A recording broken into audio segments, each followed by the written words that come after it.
My name is Ahmed Habbani.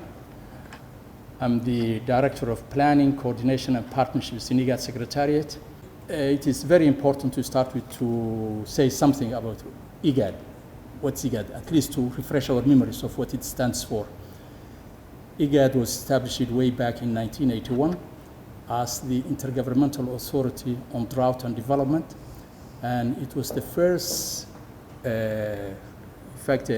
regional organization that brought together 6 of the Horn of Africa countries at the time: Djibouti, Ethiopia, Kenya, Somalia, Sudan, and Uganda.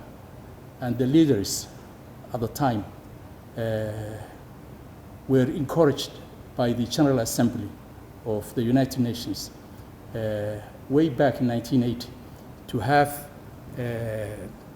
a body, a regional body, that would coordinate their efforts to mitigate drought and, in fact, pool their resources for development.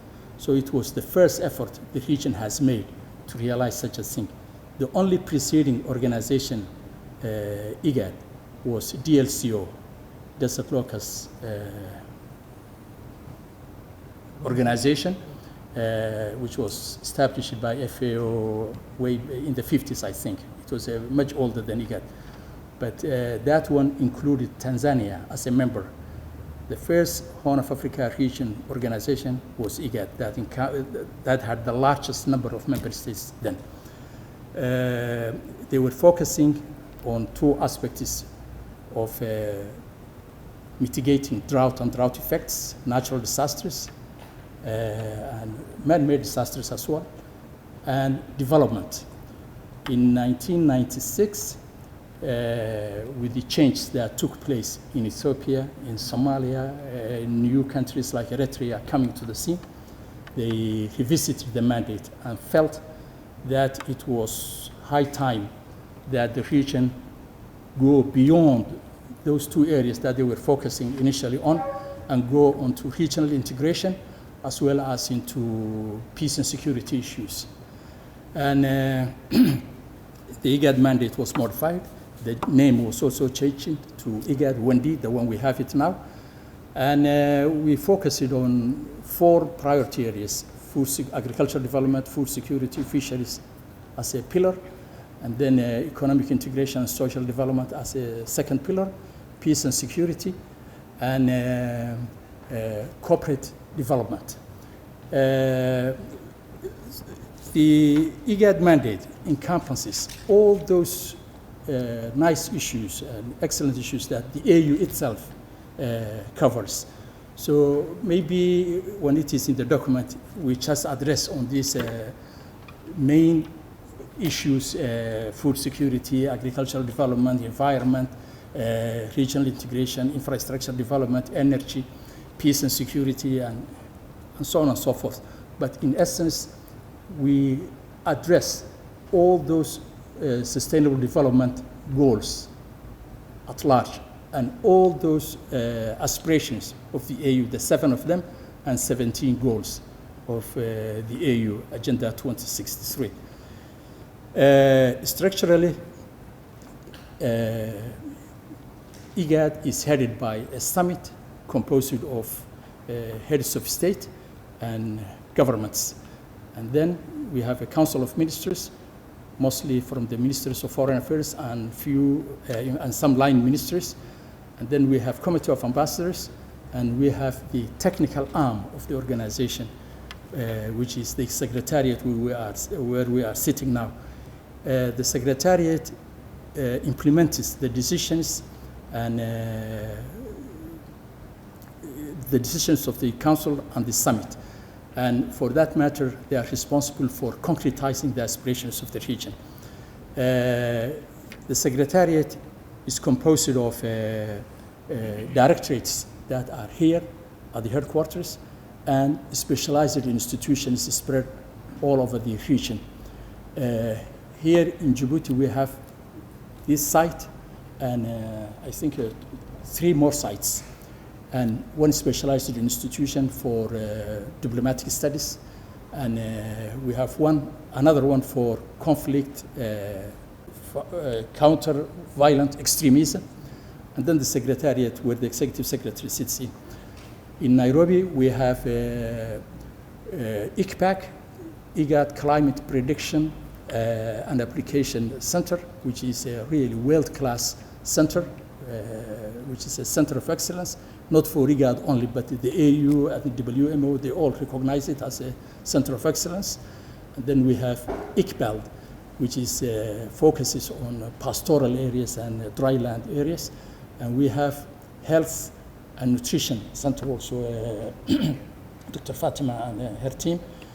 In Addis Ababa, we have various institutions, all in fact focusing on peace and security related issues.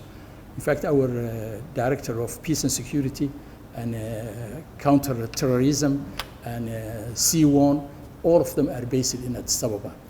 We have offices in almost all other capitals, Khartoum, Juba, Mogadishu. We have presence all over the capitals of the region.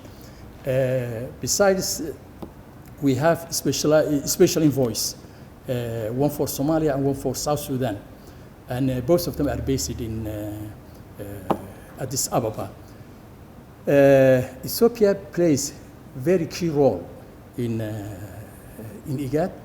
It is a founding member, and in addition to that, it is the center of gravity of the region, in fact, because it is the biggest population-wise country in the region, and it has international borders with 6 of the member states. It is Uganda only that does not have direct border with Ethiopia. Otherwise, the rest of them, Djibouti, Eritrea, Sudan, South Sudan, Kenya, and Mogadishu, we have international borders with them, which makes 5,328 kilometers border. And that's a significant, and that's why Ethiopia attaches so much attention, in fact, to strategically, economically, and in every aspect socially. The region has 5.2 million square kilometers of area and has well over 260 million people. And some 40% of that population lives in Ethiopia, over 110 million at the moment. So geographically, Ethiopia composes about 20% of IGAD region land mass. And it has borders with all member states except Uganda, and has that population. It is that plateau where all natural goodness comes down from, water, and so with that understanding, Ethiopia attached so much attention and, in fact, importance to IGAD. Ethiopia chaired IGAD twice. One was in 91-93, Mengistu Haile Mariam as the leader of the state at the time, and 2008 until 2019, the longest, in fact, one stretch. And the leaders who chaired included Mengistu Haile Mariam, Meles Zenawi, Prime Minister Desalegn, and Dr. Abiy Ahmed. All 4 of them have chaired IGAD. We had 2 executive secretaries from Ethiopia. The first one was Dr. Mukanna Kabret. He founded the organization. He was the father of the organization, and he was there for 4 years and a half. And he started this organization from scratch. And our current executive secretary is almost completing his 2nd year, Dr. Warkane Kabehu. Welcome, colleagues from IGAD, the headquarters. My name is Fathi Alwan. I'm the director of the Health and Social Development, actually, which is a division which has a big, really portfolio, because under this division we have the health, we have education, we have the migration and refugees, we have the youth and employment, and also education. Just if I could touch very briefly and make a brief overview of this division. This division has been actually established within the IGAD is only in 2005, because as the director Habani have said, in the beginning it was actually the organization that has been focused on the drought and resilience, and then it has been actually expanded to include the peace and security and economic integration. But also I think at the end the leaders, they say also what is about the people. And this is how also in 2005 in the Council of Ministers in Nairobi, the social development has been established. Just if I can touch very briefly the key area that really we are now leading in this in the region, also working closely with our member state. Let me say that also the people are the heart of all our programs, because whatever we are doing is for the people. And also what is also our programs are trying to bring together the member state and also see how particularly the vulnerable population who are at the borders, it could be migrants, refugees, IDPs, how we can work with our member state and it could be included in their national plan. So this is already the mandate of the social division. As Noor have said, in terms for the COVID-19, we have been one of the first regional economic community who has led it. His Excellency Dr. Burkene has convened actually an extraordinary summit last year, and we have they have come with a the recommendation that IGAD to actually come up quickly with a regional strategy and how the countries can work together. And immediately after, we have got the support from the European Union and FDB, and we got around 60 million from European Union, plus another 10 million from the FDB. We have other partners, but we have been able actually to work with our member state and how the countries can work together, actually addressing this issue, and particularly at the cross borders. We have also been able to provide an ambulance, mobile lab, for the countries, but particularly at the sites. You know, we have selected 3 sites in each country. Like for Ethiopia, I believe it was in Wajale. I think Dr. Elduma can also complete Wajale and Hauli from the Djibouti side, and also Matama, exactly, and Moyale. Of course, for Djibouti, we have also different. Anyway, for all the countries, we have selected 21 sites where we have provided the ambulance and equipment. This in terms of COVID-19.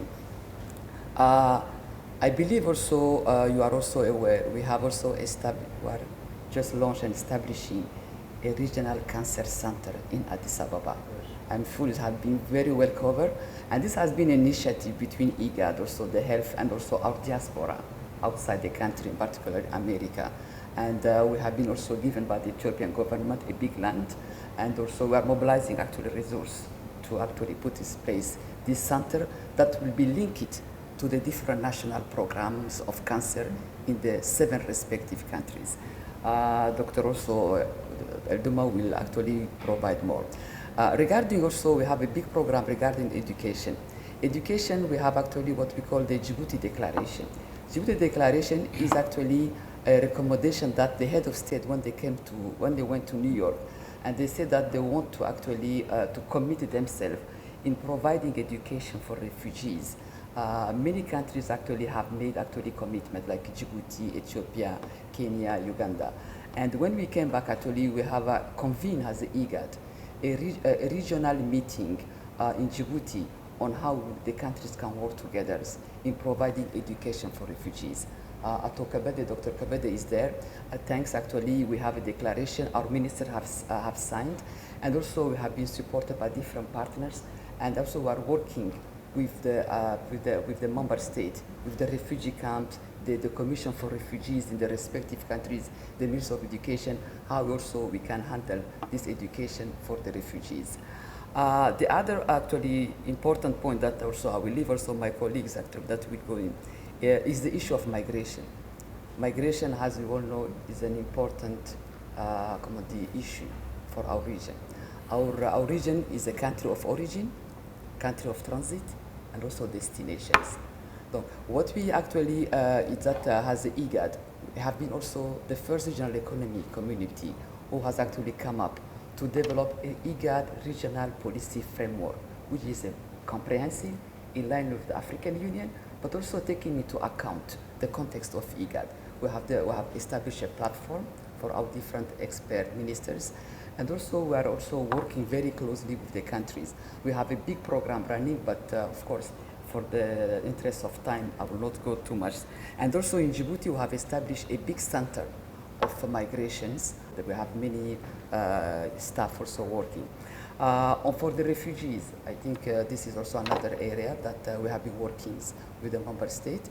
And even now we have actually the Sudan and South Sudan refugees strategy. And also we have launched it in Geneva, what we call the IGAD support platform for the refugees. And all our member states also are also involved. My last will be has IGAD. Of course, IGAD is a regional economic community, and integration is the mandate. We have been working for the last 7 years on developing the IGAD protocol of free movement of persons. Of course, the transhumance. We don't understand, it's very challenging, actually, but we have been, actually, the protocol now has been at its last stage. The country have already endorsed it in Khartoum last year. And now we have developed a roadmap for this implementation. Of course, it will be having different phase. Me, Mr. Moussa Ali Megak, I'm the director of IGAD Foreign Service Institute. It was established in the new structure in 2019, November, the last summit. And if I told you our mandate, IGAD Foreign Service Diplomatic Academy, and his mission is the capacity building of the IGAD staff and member state to support the regional economic integration. Very important, because we know that in IGAD we to handle seminars specific in different sectors, research also to help the decision maker for critical topics, and think tank also to invite scholars, politicians, and also private sector to build the consensus for regional economic integration. Donc we already have a 5-year strategy that we are implementing. I know you know that COVID-19 is challenging all the activity of the member state and organization, regional organization, but we are doing well.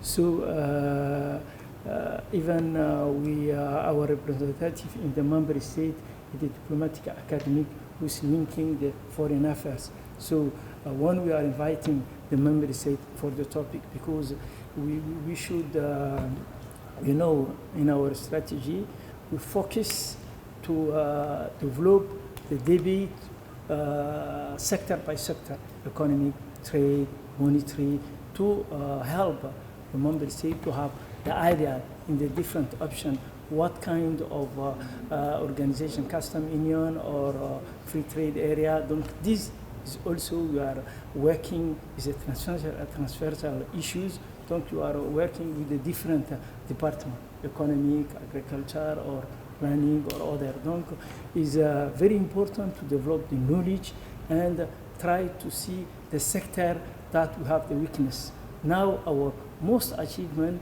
is the peace and security, because everywhere there is mediation, there is also peacekeeping. And you know that Ethiopia is also the largest contribution, in South Sudan, in Somalia, and even Ethiopia is leading the peace and security department.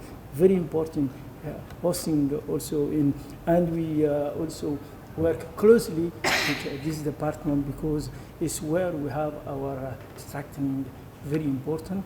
So I stop here, but just to ask you that Ethiopia is also, as Hapani asked, it is a member of the founder country, and now we brought as the executive secretary, who is the former minister of foreign. It's the first time that a foreign minister is leading the secretary. It's very important in the process of the transformation. So thank you so much. Usman Mohammed Babakar. I'm working with IGAD Secretariat as Director for Economic Cooperation and Regional Integration. I have joined actually Secretariat in Djibouti just for 2-3 months. But I used to work with IGAD, based in Nairobi, with IGAD Center for Pastoral Areas and Livestock Development. So I'm not new to IGAD. The division is actually economic cooperation and regional integration. And there are like two main departments in this division. One is infrastructure development. The second is trade, industry, and tourism. And I just like to focus on integration, since the issue is integration.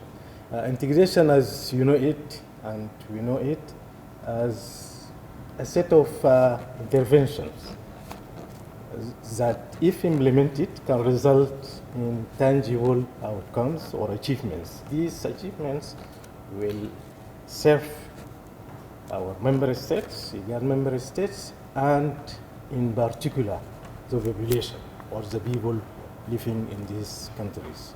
I think these outcomes, when they reach the people, they will be very tangible, and they can contribute to attaining sustainable socioeconomic development.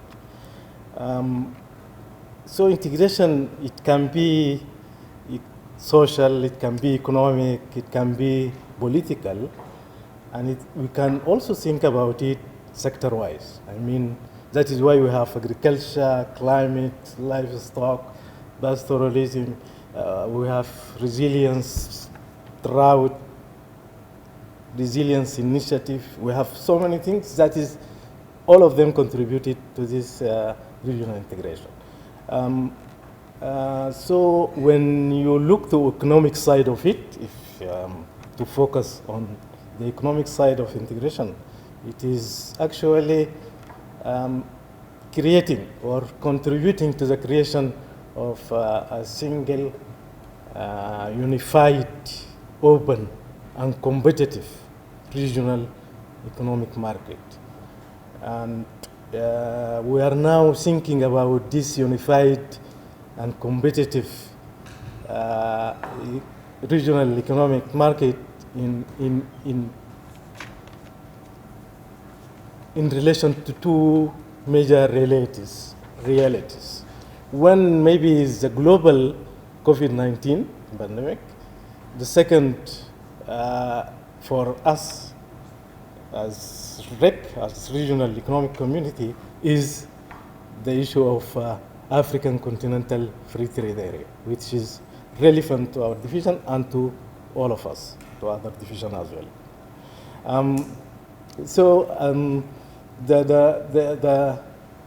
The division is trying to work within this context.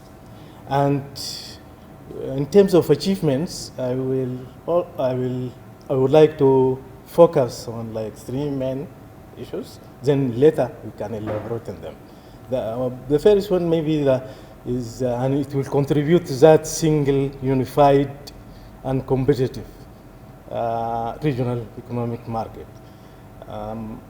One is gradual harmonization of policies, and we are doing that sector-wise, and in the division of economic cooperation, I think our emphasis is on the macroeconomic policy side of it. The second thing is actually this harmonization of policies will contribute to removal or elimination of barriers, especially when it comes to interconnections within countries or between countries. The other issue is Madam Fathia mentioned about the free movement of persons. The economic side of it also is very important. It is about free movement of capital, goods, and services. And this will create a lot of opportunities to our people. The third angle maybe is actually about infrastructure development. and we have done, maybe I will take another chance to elaborate on that, because we have done, we have now in place a strategic infrastructure framework. That framework, it has also a set of action plans till up to 2050. So it's like a strategic planning sort. It will contribute also to, now we are taking this next month, we will take it to investors and policymakers in the region so that they can give it that political will. And we will take it actually to the communities. And we have started a discussion between our strategic development partners to take that strategic framework of infrastructure, because it will create this connectivity between the countries, or let us say cross-border interconnectivity. We will take it to energy, because this infrastructure development, it covers like 4 sectors: energy, water, it has also transport, and it has ICT component. Just yesterday, we had a meeting with the World Bank, and we discussed about how to connect our region digitally. And this is very relevant to COVID-19 and to the African Continental Free Trade Area, because there is a protocol in that agreement about e-commerce, or we are going to now use cashless transactions in our interconnection or in our trading systems. My name is John Caballo. I serve to coordinate the Drought Resilience Initiative. I'll tell you a bit about that in a moment. But IGAD, as an international organization, is known mostly for politics and for diplomacy and peace and security, but it's also known for development. In fact, the word development, the letter D in IGAD, is about development. The countries in IGAD, in the IGAD region, are united by a number of things. They are united by common geographic space they occupy. They are united by the history they share. But they are also united by the problems they share. And among the problems they have are the ecological circumstances that we live in. If you mention drought, it's almost synonymous with the IGAD region. And the drought has been a problem that has been getting worse. We have now a situation of recurrent drought, which are exacerbated by global warming and climate change. And actually in 2010, there was a big drought that caused a historic change in the affairs of the region, because it caused the meeting of a summit to happen in 2011 to talk about drought in general, talk about what to do about drought. And it was agreed that we should not continue to suffer from emergencies that are brought by drought. We should now learn to manage the risk of drought and prepare for it. And we should not keep suffering and dying from drought, unlike other countries which maybe even have worse circumstances than us, that we should be able to survive droughts. And everybody then agreed that we should start managing the risk of drought. And it was at that moment that the summit decided that we should embark on a resilience initiative to basically prepare to build our capacities to be able to cope with drought better. And agreed also to work as a region. For the first time, agreed to work as a region on this matter, and to focus on SR. These are arid and semi-arid lands that had been neglected as wastelands. Most people focused on the highlands, but in that meeting of 2011, that historic summit, we agreed that we should focus on SRs as well. When they agreed to start the Drought Resilience Initiative, they realized that if we are working as a region, you need to be coordinated, and they appointed IGAD Secretariat to coordinate this initiative. And the IGAD then formed a coordination unit, and that's the one I headed.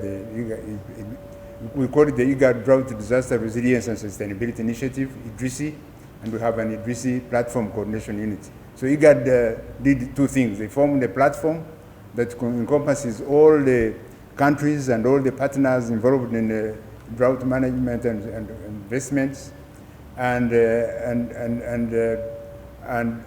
formed a platform through which the initiative to eradicate, to deal with drought is being managed. We also developed a strategy that we use now to, as a region, all the experts in the region work together and we developed a common strategy that is the Idrisi strategy to develop, that we developed to be able to manage issues of drought and build resilience. This drought then was translated by each country into their own specific country programming papers, and is forming now the basis for the countries to work. So we have a system that is a regional system with countries that are engaged in implementing that strategy, and we have actually national actions, but with regional thinking. And we believe that this is actually a very integrative feature of the initiative, because all the countries now are practically reading from the same page and implementing the building resilience to drought in a coordinated manner. The Drought Resilience Initiative strategy was developed as a 15-year intervention. We have to be implemented in 3 5-year phases. We're now in the second phase of that implementation protocol. And we are in the second phase, and we are now actually in showing that we are consolidating what we've done, and we are preparing for the third phase now. A number of partners, including the African Development Bank, the World Bank, all the development have invested in this, and have agreed actually to align themselves with the strategy of Idrisi and so on. So there is a system that's being used now in the IGAD region, overseen and coordinated by IGAD to do something about build our capacity in drought and so on. It's a long story, but we have a website I will share with you to show you the information that on what is going on in this initiative, and for you to be able to understand more what is going on. But a number of successes and a lot of progress has been achieved in the implementation of the Idrisi, and we are trying now to actually confirm that we are managing drought and integrating our countries in that fashion. I'm with Madam Fatia within the Develeopment. I'm the Senior Coordinator for Education, Science, Technology and Innovation. Just briefly, as all colleagues have said, IGAD is an integrative body, brings member states together. So we use education, especially higher education, science and technology, to bring our region together by providing platforms, creating policy spaces, and mobilizing support for our member states. I'll just briefly take you through a few of the points. As my director mentioned, IGAD adopted a declaration called the Djibouti Declaration on Education for Refugees, Returnees and Host Communities. That instrument guides our action, not only for education for refugees, but also for education as a whole. And then it provided us with the opportunity to create a regional platform for conversations among the different actors and partners on education, science, technology, and innovation. We have created a ministerial forum that discuss issues related to cooperation, regional cooperation, and mainstreaming of education for all, including those refugees and marginal communities. I'll just talk about 3 flagship regional programs launched by our executive secretary.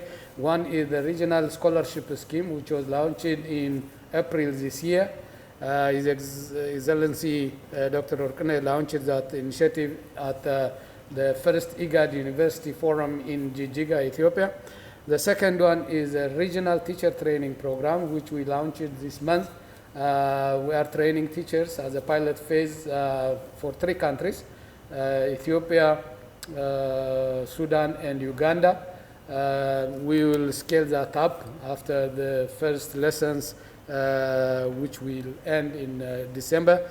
And then the third is the creation of the IGAD Regional Universities Network, which established the IGAD Council of Higher Education. As we know, our universities work in silo. We want to bring them together, and then they learn from each other and focus on strategic interventions that are relevant for the region's development. And then to help universities and movement of students and workers, we have also started a program on regional qualification framework. We are going to convene the third ministerial conference of education this December.